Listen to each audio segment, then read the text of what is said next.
السلام عليكم ورحمة الله تعالى وبركاته، حياكم الله.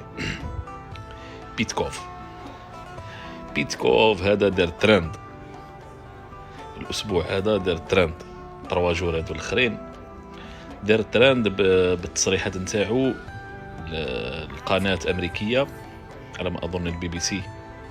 على كل حال قال أنه قاعد يعمل على خطة سلام بين الجزائر والمغرب خلال مدة 60 يوم.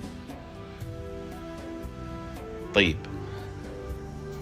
60 يوم هذه ما نقدروش نهضروها لأسباب أمنية تخص القومية الجزائرية، ما نقدروش نتكلموا عليها على كل حال، ولكن نعلم جيدا ما وراء غزة، ما بعد غزة، حديث قياس ونتفهم أن نتمتم ونتفهم. على كل حال ترامب الهرم هذا الراجل خرف يريد أن يأمر الجزائر بفتح الحدود على المغرب. ترامب الخرف هذا. على كل حال ترامب لا يعلم جيدا أنه يريد أن يحاور من أغلق الحدود، أحمد عطاف هو اللي غلق الحدود، يعني لابواط نوار تاع الجزائر أحمد عطاف. على كل حال أنا اللي حبيت نقوله لترامب، الجزائر المرادية، قصر المرادية مو شرم الشيخ. وترامب اللي قاعد يتعنجه ويأمر وشايف روحه حاجة كبيرة بزاف، يعني الأولى أنه يروح يفتح الحدود مع المكسيك، يضبط أمور بلاده الساعة أولا أمريكا مع المكسيك ومع فنزويلا ومع ومن بعد يجي ينعت حاله ولا ينعت روحه مع الجزائر. الجزائر ما تقبل حتى إنسان ولا حتى دولة تملي لها.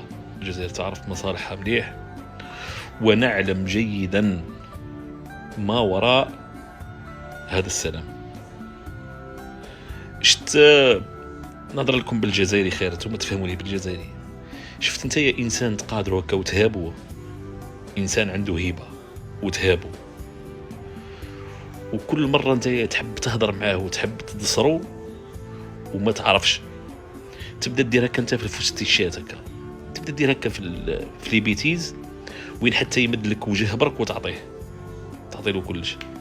هكذا هي يعني المؤتمر السلام ولا خطة السلام هذه اللي جاي بها بيتكوف، هذه هي سم مدسوس يعني وفخ عملته أمريكا للجزائر، لأنه احنا ما نشوفوش الخطة السلام اللي جاية تقترحها أمريكا، ولكن ما وراء خطة السلام.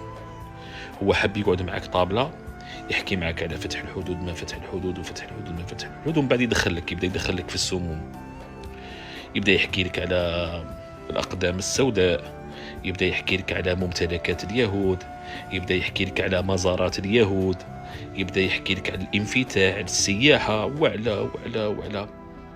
فنظن أنه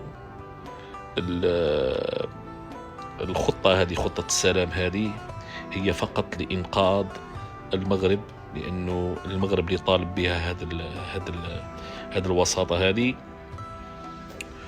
ونظن أنها هي ضغط على الجزائر به ترضى وتفتح الحدود، وتخذير شعب الصحراء الغربية به ينساو شوية الموضوع. وهذا كل وان الهدف نتاعو لإنقاذ مصر. لما تنقذ مصر المغرب، لما تنقذ المغرب من بعد تولي في الخطة B اللي هي ما بعد غزة. والحديث قياس. السلام عليكم.